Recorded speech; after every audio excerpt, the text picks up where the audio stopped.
14 अगस्त की वाणी है। प्रति मुरली। ओम शांति। बाप दादा मधुर। मीठे बच्चे, कर्म अकर्म विकर्म की गति को ध्यान में रखते हुए, कौन से हमारे जो कर्म हैं अकर्म है, कौन से विकर्म है, उनको ध्यान में रखते हुए इन कर्मेंद्रियों से कोई भी पाप कर्म नहीं करना। दे दान तो छूटे ग्रह, क्योंकि आत्मा इन कर्मेंद्रियों की मालिक है। तो ऐसे मालिक समझ के इन कर्मेंद्रियों से कोई भी विकर्म। प्रश्न है, किस बात में ब्रह्मा बाप को फॉलो करने वाले बच्चे भविष्य में तख्त नशीन बनते हैं? ब्रह्मा बाबा ने क्या किया? जैसे ब्रह्मा बाप देह सहित पूरा बलि चढ़े।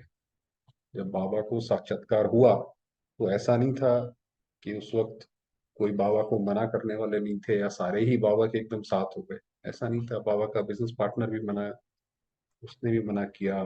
घर में भी कई लोगों ने शायद अपनी राय रखी होगी। तो बाबा ने कहा कि जैसे बाबा देह से बलि चढ़े, अपना सब कुछ ईश्वर अर्थ बच्चों की सेवा में लगा दिया, डायरेक्ट इंश्योर किया, इसलिए विश्व की राजाई मिली। ऐसे ही फॉलो फादर, सपूत बनने का सर्टिफिकेट लेना है, सगे बन तन मन धन से सेवा करनी है। तो बाबा के दो तरीके के बच्चे, सगे और लगे। लगे माना सौतेले। अच्छे बच्चे बन तन मन धन की सेवा करनी है, बाप का पूरा मददगार बनना है, सब कुछ इंश्योर कर 21 जन्मों की राजाई का हकदार बन सकते हो। ये तो हमारे हर एक के ऊपर है, कौन कितना लेना चाहता है। गीत है, बचपन के दिन भुलाना देना, आज हंसे कल रुलाना देना। ऐसे। ओम शांति। मीठे मीठे बच्चों ने गीत सुना। अब बच्चों ने जीते जी इस दुनिया से मरकर उस दुनिया में जाने के लिए बाप की गोद ली। कौन सा बाप है? परम पिता परमात्मा माना परमात्मा, जिसकी हमने गोद ली है। हमेशा जब समझाते हो तो ऐसे मत कहो बाबा ज्योतिर्लिंगम है, अथाह ज्योति स्वरूप है, हजार सूर्यों से तेजोमय है। ये कहना वास्तव में रॉन्ग है। बाबा ने कहा ऐसे समझानी मत दो, क्योंकि उनकी बुद्धि में फिर अलग तरीके से वो छाया बैठती है। क्या कहना है? परम पिता परमात्मा यानी परम, वह सदैव परम धाम में रहते हैं, ऐसे करके किसी को समझाओ। परम अर्थात ऊंचते ऊंच, इनकॉर्पोरियल फादर, निराकार फादर। वह सभी आत्माओं का बाप है, इसलिए उनको सुप्रीम कहा जाए। शिव बाबा सर्वात्माओं का एक पिता है। वह जन्म मरण के चक्र में नहीं आते हैं। आप देखेंगे ज्यादातर मुरली के फर्स्ट पैराग्राफ में बाबा हमारी आत्माभिमानी स्थिति बना। तो आज जो है वो परमात्मा अभिमानी कि बाबा कैसे, उसके ऊपर तो बुद्धि में वैसे वैसे जैसे बाबा का चित्र खिंचता जाए। समझाते हैं बच्चे, मैं भी अगर जन्म मरण के चक्र में आऊं तो फिर सबका उद्धार कौन करे? अगर बाबा भी आ जाए तो मैं ही आकर सभी को दुखों से पार ले जाऊं। दुख हरता और सुख देने वाला मैं, परंतु जानते नहीं है, क्योंकि ये बात भगवान की जानते नहीं है। इसीलिए भगवान को अपनी अपनी अलग उसमें जानने की कोशिश करी, और आखिर में यही बोल दिया कि भगवान को भी वायलेंस हिंसा पसंद। बाबा ने कहा ये जानते नहीं है। भक्ति मार्ग में गाते रहते हैं वो परम पिता परमात्मा, जरूर समझते हैं वह फादर है, परंतु हमारा बाप कैसे है, वह क्या चीज है, ये नहीं जानते। मनुष्य जैसा रूप तो है नहीं। ब्रह्मा विष्णु शंकर को भी याद करते हैं, वह तो इन आंखों से देखने में आते हैं। बाकी ये शिव कौन है? तो बात यह है कि क्योंकि हम तो हमेशा एक दूसरे को देह के रूप में देखते रहे, तो वो इतनी स्मृति पक्की हो गई। अब अगर कोई भगवान के बारे में बताता भी है तो उसका रूप कैसे हम बुद्धि में लाएं? इसीलिए बोला कि वो नाम रूप से न्यारा है, क्योंकि उसको समझ ही नहीं आता कि वो कैसे। अब समझ आया कि शिव बाबा कैसा है। बाकी ये शिव कौन है? शिव के मंदिर में जाते हैं, परंतु उनको क्यों याद करते हैं? फिर तो पहले रूप नहीं पता, फिर याद क्यों करते हैं? बस यही याद करना है कि हे भगवान आज ये दे दो, कल वो दे दो। ये नहीं जानते। तो बाप बैठ समझाते हैं, देवी देवताएं जब वाम मार्ग में जाते हैं, माना जब विकार में जाते हैं, तो सोमनाथ का मंदिर बना। तो देवी देवताओं ने पहले हम सब ने ही सोमनाथ का मंदिर बनाया। सिर्फ इतना समझते हैं कि शिव बाबा है, परंतु ये नहीं जानते कि वह स्वर्ग का रचे। ये तो जानते हैं कि भाई ये हमारा बाबा है, मगर ये नहीं जानते कि इन्होंने ही स्वर्ग रचा। हमको स्वर्ग का मालिक बनाने वाला है। अगर जानते तो औरों को शिव बाबा की बायोग्राफी बतलाते। तो ड्रामा में नूंद ही ना जाने। तो जैसे जैसे ये समय बीतता जाता है तो पुरानी बातें जैसे रेत में दफन होती जाती है, उनका फिर नामो निशान धीरे धीरे मिटता चला जाता है। जानना अर्थात वर्षा पाना, ना जानना अर्थात वर्षा गवाना। तो बाप कहते हैं मैं स्वर्ग का रचयिता तुमको सुख देता हूँ, पावन बनाता हूँ, फिर पांच विकार तुमको पतित बनाते हैं। अब बाबा ने जैसे हमारी बुद्धि का ताला जैसे खोलते जाते हैं कि भी ऐसे ऐसे हुआ, कलाएं कमती होती जाती हैं, तुम काले हो जाते हो। पहले तुम 16 कला संपूर्ण चंद्रमा थे, पावन थे। अब तुम्हारे को ग्रहण लग गया है। आप देखिए चंद्रमा की भी ऐसी ही कलाएं होती हैं, अमावस्या से पूर्णमासी तक ऐसे अलग अलग अलग अलग कलाओं में आता रहता है, तो हम भी वैसे ही हैं। बाबा कहते हैं दे दान तो छूटे ग्रहण, और खासकर जब ग्रहण लगता है तो आप देखेंगे बाहर लोग निकल आते हैं, वो कहते हैं भाई दे दान तो ग्रहण छूटे। कौन सा दान देना है? बाबा कहते हैं पांच विकारों को ही ग्रहण कहा जाता है। ग्रहण किस चीज का लगा है भारत? पांच विकारों का, जिससे तुम आत्मा दुखी काली बन पड़ती हो। बाप कहते हैं मैं तुम ब्राह्मणों का बाप, हे ब्राह्मणों, तुम्हारे पास जो ये पांच विकार हैं, ये मुझे दान में दे दो तो ग्रहण छूटे। ये पांच विकार से मुक्त हो जाओ तो ग्रहण छूट जाएगा। आज से दान देकर फिर कभी उनसे कुछ नहीं करना। आज बाबा को दे दिया, बाबा की मुरली में आ गया कि बस हमने ये दान दे दिया, हम फ्री हुए विकारों से।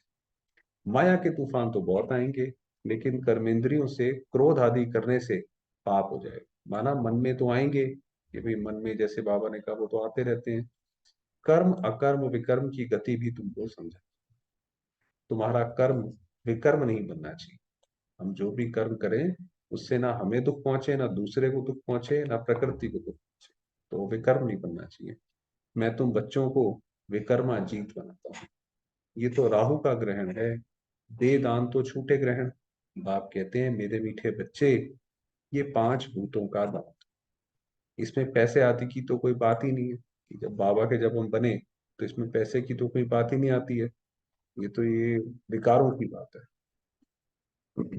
ये तो बाप है, तुम सगे बच्चे हो। बाप को तो सगे बच्चों को मदद करनी ही है। तुम भी तन मन धन से सेवा करते हो। जैसे हम बाबा की सेवा करते हैं वैसे ही उतना ही बाबा भी हमारी फिर सेवा करते हैं, ये तो होता ही है। घर में भी बाप का भी फर्ज है तुम्हारी सेवा करे।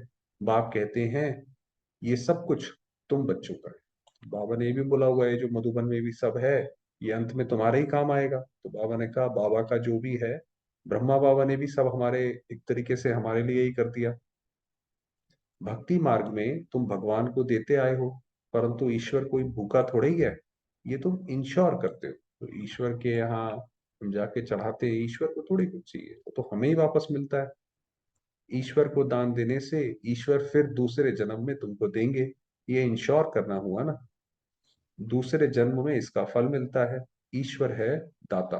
तो जैसा आपने किया भगवान के नाम पे, कोई स्कूल खोला, कुछ किसी के साथ भला किया, वो अगले जन्म में आपको उसका मिल जाएगा। अभी तुम अपने को ईश्वर इंश्योर करते हो 21 जन्म लिए, ये वह इंश्योर करते हैं एक जन्म के लिए। तो दुनिया में जो लोग हैं वो तो करते हैं एक जन्म के लिए, मगर यहाँ पे जब हम बाबा के पास हैं तो 21 जन्म चलेगा वो। यहाँ तो सब कुछ इंश्योर हो, 21 जन्मों के लिए। कहा जाता है सन शोज फादर। देखो फादर यानी ब्रह्मा बाबा के पास जो कुछ था सब ईश्वर अर्थ बच्चों की सेवा में लगा दिया। शिव बाबा को वारिस बना दिया, तन मन धन सब कुछ दे दिया। आप देखिए जब ब्रह्मा बाबा के धन में आए, बाबा की आयु भी 60 वर्ष के ऊपर थी। उस समय तो और व्यक्ति अपने पास धन पकड़ के रखता है, बच्चों को भी नहीं देता। अब तो औरों तो चीज छोड़ो, बच्चों को भी नहीं देता, कि उसको लगता है कि बच्चों को दे दिया तो पता नहीं बच्चे उसके बाद बात माने ना माने। और बाबा ने तो सब कुछ ही दे दिया, उस एज में दिया जिसमें सबसे मुश्किल होता है देना। तो उनके बदले में फिर अपने पुरुषार्थ से विश्व की बादशाही मिलती है, और फिर उसके बाद भी अपना पुरुषार्थ किया और फिर विश्व की बादशाही ली। क्योंकि डायरेक्ट है ना। देखिए इसीलिए ये महान आत्मा, इसीलिए श्री कृष्ण किया तुम मेरा बनने से 21 जन्म स्वर्ग के मालिक बनते हो, परंतु जितना बलि चढ़ेंगे उतना वर्षा मिलेगा। देह सहित सब कुछ बलि चढ़ाना है। तो जो भी हमारे पास है, जैसे सुदामा का मिसाल कि उसके पास तो चावल ही थे, वो भी गीले, तो उसी तरीके से हमारे पास भी जो है वो सब बाबा है। जो मदर फादर को फॉलो करेंगे वही तख्त पर भी बैठेंगे, वही जिनकी संस्कार बाबा से मिलते होंगे वही तो आगे जाके उनके पास जन्म लेंगे, और वही तो उनके तख्त पे बैठेंगे। अगर हमारे संस्कार ही उनसे नहीं मिलते तो आत्मा तो संस्कारों अनुसार जाके जन्म लेती है। तो बाप कहते हैं दे दान तो छूटे रहे, दान देकर और फिर अगर वापस ले लिया तो दुर्गति को ही पाएंगे। कई कई लोग ऐसे भी करते हैं, भाई दान तो दे देते हैं, फिर बाद में लगता है भाई ये तो ज्यादा दे दिया, फिर वापस मांगते हैं। तो बाबा ने कहा ये तो बहुत ही ज्यादा गलत है। तो दुर्गति को ही पाएंगे। पूरा पुरुषार्थ करना है। पुरुषार्थी स्टूडेंट अच्छी रीति पढ़ते तो नंबर भी लेते हैं। तुम भी पुरुषार्थ कर ऊंच नंबर लो, इसमें कोई तकलीफ की बात नहीं है, सिर्फ पवित्र रहना है। इसके लिए बाबा से बल भी मिलता है, ये जो पवित्रता हमें मेंटेन करके रखनी है, तो बाबा बल भी देते हैं, खुशी का पारा भी चढ़ता है। हमको देवता बनना है तो कोई अवगुण नहीं होना चाहिए।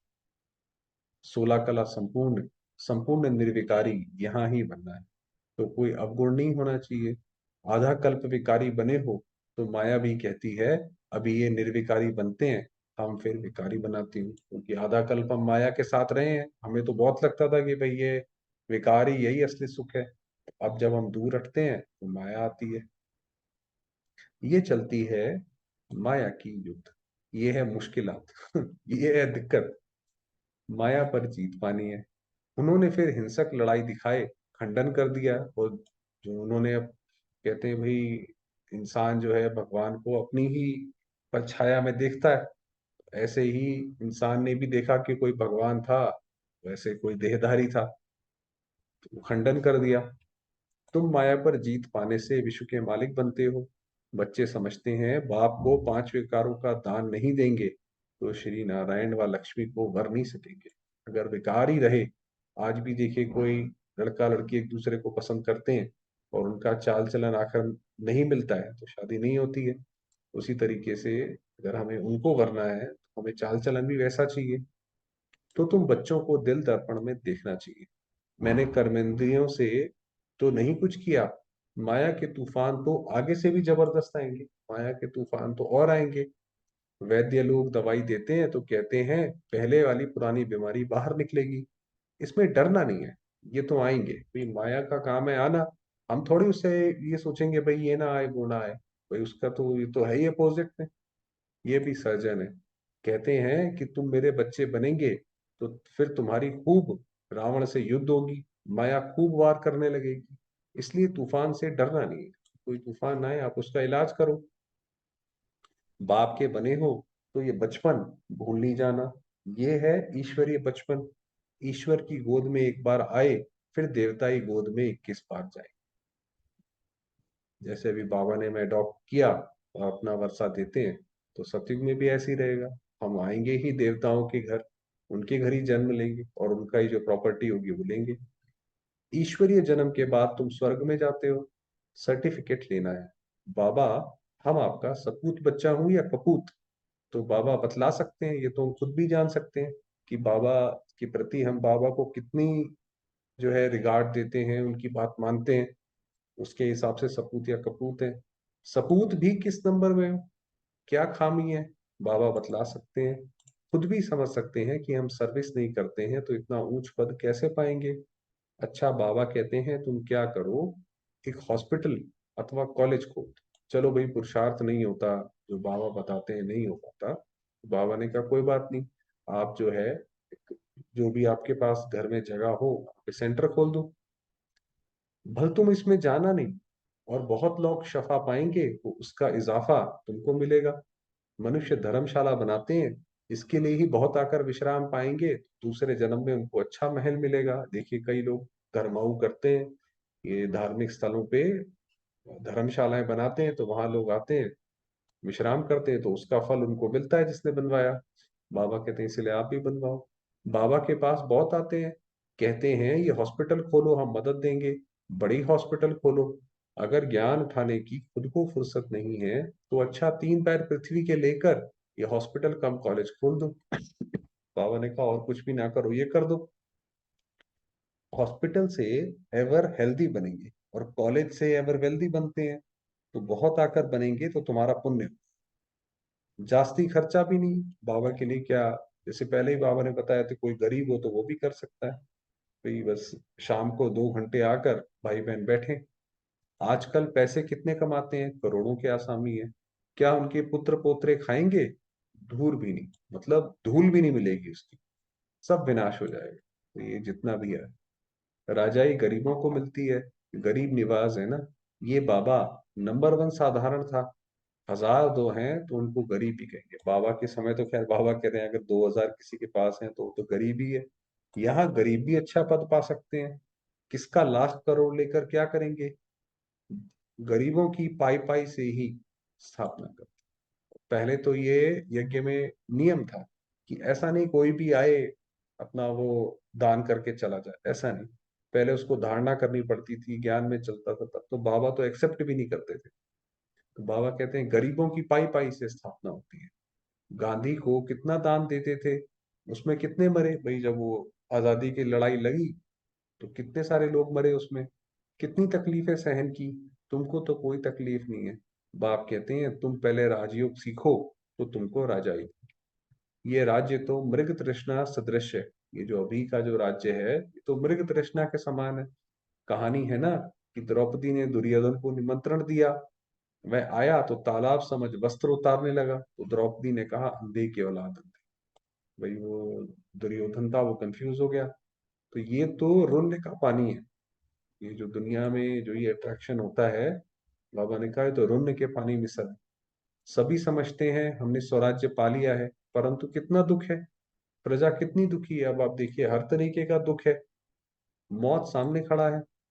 बाप कहते हैं ये सब मरे पड़े हैं। ये जो ये भगवत गीता का आता है कि श्री कृष्ण अर्जुन को बोलते हैं कि ये सारे मरे पड़े। दुनिया वालों ने तो कुछ अलग ही उसका हिसाब ले लिया, तो बाबा अभी बताते हैं कि ये सारे तो मरे पड़े हैं। कब्रिस्तान है, तुमको फिर परिस्तान बना, हीरे मोतियों के महल बनाएंगे। यहाँ तो ये पत्थरपुरी अभी पत्थर के महल है, वहां होगी सोने की। इसलिए बाप समझाते हैं दे दान तो छूटे ग्रहण, फिर 16 कला संपूर्ण हो जाएगी। तो बाबा ने कहा अभी ये दुनिया जाएगी, नई दुनिया आएगी। अभी तुम पतित हो, मनुष्य कितने दुखी हैं।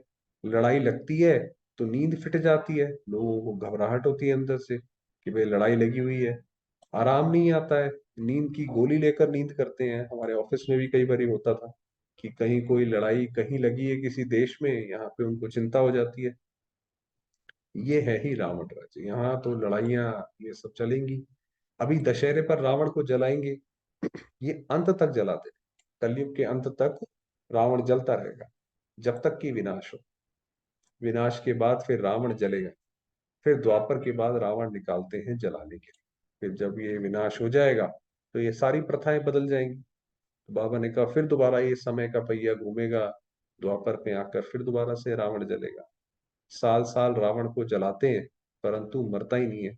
साल साल तुम रक्षाबंधन मनाती हो, राखी बांधती हो, फिर भी अपवित्र बन जाते हैं, क्योंकि राखी का महत्व ही नहीं है। उन्हें तो लगता है राखी का बस वो जैसे वो रानी ने, किसने उसको बोला था कि मेरी रक्षा करो, तो उसका ही मतलब निकाल लिया, पवित्रता की तो बात ही खत्म हो गई।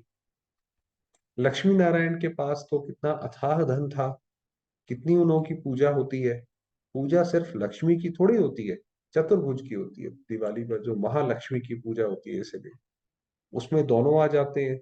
लक्ष्मी के साथ नारायण तो जरूर चाहिए, इसलिए दोनों की पूजा करते हैं। जो महालक्ष्मी की पूजा है वो नारायण, श्री नारायण और लक्ष्मी जी का कंबाइंड स्वरूप है।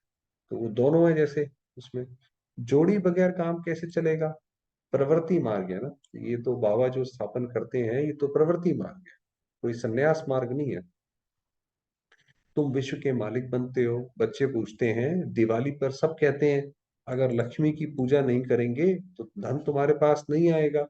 इसलिए बाबा राय देते हैं, कई भाई बहन आते थे बाबा के पास कि बाबा समझ तो आ गया हमें, मगर कई भाई बहन ऐसे भी बोलते हैं। तो अब देखिए बाबा क्या राय देते हैं, बच्चे इसमें भी साक्षी होकर पाठ बजाओ। चलो भाई उनको दिखाने के लिए आप कर दो भाई पूजा, कोई ये थोड़ी है कि हमें किसी से लड़ाई झगड़ा करना है। नहीं तो खिटखिट होगी, वही बताया। जैसे बाबा कहते हैं बच्ची की शादी करानी है तो साक्षी होकर पाठ बजाओ, नहीं तो झगड़ा होगा। वही बच्ची ज्ञान में नहीं चलती है, वो शादी करना चाहती है, तो करा दो उसकी शादी। आप थोड़ी उसको जबरदस्ती ज्ञान में चलाएंगे। बच्चियां निर्विकारी नहीं रहना चाहती हैं तो लाचारी हालत में उनकी शादी करा दो। पवित्र रहना नहीं चाहती तो रवाना कर देना है, तंग नहीं करना है भाई। ऐसे नहीं जबरदस्ती हम ज्ञान में चले हैं तो दूसरे को भी चलाओ भाई। जो जिसका जैसा अपना पाठ है, भाग्य है, उस हिसाब से करेगा। कुमारी वह जो 21 कुल का उद्धार करे। तुम सब ब्रह्मा कुमारियां हो, तुम्हारा धंधा है ही सभी को स्वर्ग का मालिक बनाना। दिल से पूछो, हम कितने को आप समान बनाते हैं? मिशन है ना। यहाँ तुम मनुष्य को देवता बनाते हो तो बहुत मेहनत करनी चाहिए। तुम खुदाई खिदमतगार, मैं तुमको दुख से छुड़ाए स्वर्ग का मालिक बनाता हूँ। मैं हूं ही निष्काम। बाबा जो है हमारी सेवा करता है, निष्काम सेवाधारी। उसको हमसे कुछ चाहिए नहीं उसके एवज में। तुमको राजाई देकर मैं वानप्रस्थ में चला गया। मुझे राजाई करने की तमन्ना नहीं है। बाबा को एक भी संकल्प ये नहीं आता कि भाई इतना अच्छा स्वर्ग है, जरा मैं भी चक्कर मार के तो आऊं। ऐसे नहीं आता बाबा को। तुमको राज्य देता हूं, तुम अपना राज्य भाग्य फिर से ले लो। तुम जानते हो हम सो देवी देवता थे, 84 जन्म पास कर अब हम रावण की संप्रदाय बने। आप देखिए कैसे ये ड्रामा ब्यूटीफुली देवता से नीचे तक आ जाती हैं आत्माएं, और उन्हें पता भी नहीं पड़ता, धीरे धीरे धीरे धीरे कैसे टिक टिक करते हुए आ जाती हैं। रावण को हमेशा जलाते हैं, रावण की कभी पूजा नहीं करते हैं। जो सुख देता है उनको पूजा जाता है। रावण का चित्र बनाया और जलाया, वह तो सदैव दुख देने वाला है। दुख देने वाले की महिमा फिर कैसे करेंगे? शिव बाबा है सुखदा। उन पर रोज जाकर फूल चढ़ाते हैं शिव के मंदिर में, तो कई लोग तो रोज भी जाते हैं। ऑक्यूपेशन को कुछ भी नहीं जानते, हालांकि पूजा करते हैं, मगर शिव ने क्या किया, क्या उनसे मिलेगा, क्यों उनकी पूजा करनी चाहिए, ये सब भी जानते हैं। आजकल तो अंधश्रद्धा बहुत है भाई। एक ने किया सारे ही करने लग गए। किसी ने बोल दिया कि वहां पे जाने से मुराद पूरी होती है, बस जी वहां पे ही भीड़ लग गई। बाबा कहते हैं जिससे तुमको स्वर्ग का सुख मिलता है, ऐसे बाप को भूल नहीं जाना। ये देखिए दोबारा से जो गीत जहां से स्टार्ट हुआ था कि बचपन के दिन भुला ना देना, तो मुरली अंत में वहीं पे जाकर जो है वो पूरा सर्कल मुरली ने भी कंप्लीट करा। फिर सुख के स्वर्ग के सुख घनेरे मिल नहीं सकेंगे। मम्मा बाबा कहा तो स्वर्ग में तो आएंगे, परंतु आकर नौकर चाकर बनेंगे। कोई काम अगर नहीं करा, सेवा नहीं करी, कोई पढ़ाई लिखाई में ध्यान नहीं दिया, धारणा नहीं की, तो फिर क्या पद मिलेगा? गीत का अर्थ भी बच्चों ने समझा है, देखिए आ गया गीत। ईश्वर का बनकर इस बचपन को भूल नहीं जाओ। आसुरी संतान से बदल तुम ईश्वरीय संतान बनते हो, फिर दैवी संतान बनेंगे। यह है ईश्वरीय जन्म। इस समय तुम सेवाधारी हो, तुम हो रूहानी सोशल वर्कर। अच्छा। मीठे मीठे सिके लदे बच्चों प्रति माता पिता बाप दादा का याद प्यार और अपनापन। रूहानी बाप की रूहानी बच्चों को नमस्ते। हम रूहानी बच्चों की रूहानी बाप दादा को याद प्यार और नमस्ते। धारणा के लिए मुख्य सार है, ईश्वरीय जन्म ले कोई भी अकर्तव्य नहीं करना। सपूत बच्चा बनना है, अवगुण निकाल देवताई गुण धारण। खुदाई खिदमतगार बन, रूहानी सेवा से सबको आप समान बनाना। 3 पैर पृथ्वी लेकर रूहानी हॉस्पिटल व कॉलेज खोल देना। तन मन धन से पूरा मददगार बनना। तो ये जो कॉलेज खोलना है इसके लिए भी परमिशन होती है, यज्ञ से परमिशन लेनी पड़ती है। वरदान दिया, कर्म योगी बन, हर कार्य को कुशलता और सफलता पूर्वक करने वाले चिंता मुक्त हो। कोई भी कार्य करो उसमें चिंता ना हो, ये पालन होता है। कई बच्चों को कमाने की, परिवार को पालने की चिंता रहती है कि भाई मैं अकेला हूं, कैसे पालूंगा, मुझे ही सब करना है। वो चिंताएं रहती हैं। लेकिन चिंता वाला कभी कमाई में सफल नहीं हो सकता। चिंता को छोड़कर कर्म योगी बनकर काम करो। तो जहां योग है वहां कोई भी कार्य कुशलता और सफलता पूर्वक संपन्न, उसमें भी करो। जैसे ये बाबा के लिए सेवा अर्थ कर रहे हैं, ये सारे जो परिवार है ये भी बाबा का परिवार है। तो हम सेवा कर रहे हैं, उस भाव से करो तो अपनी चिंताओं से फ्री रहोगे। अगर चिंता से कमाया हुआ पैसा आएगा भी तो चिंता ही पैदा करेगा। और योग युक्त बन खुशी खुशी से कमाया हुआ पैसा खुशी दिलाएगा। तो इसीलिए कैसा भी काम हो, चाहे घर का चाहे ऑफिस का, कोई भी हो, खुशी खुशी करो, क्योंकि जैसा बीज होगा वैसा ही फल निकलेगा। स्लोगन दिया, सदा गुण रूपी मोती ग्रहण करने वाले होली हंस बनो, कंकड़ पत्थर लेने वाले। किसी के अंदर कंकड़ पत्थर नहीं देखो, गुण देखो, गुण क्या है उसके अंदर, तो होली हंस कहलाएंगे। चलो, समय हुआ है तो बाबा।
ओम शांति।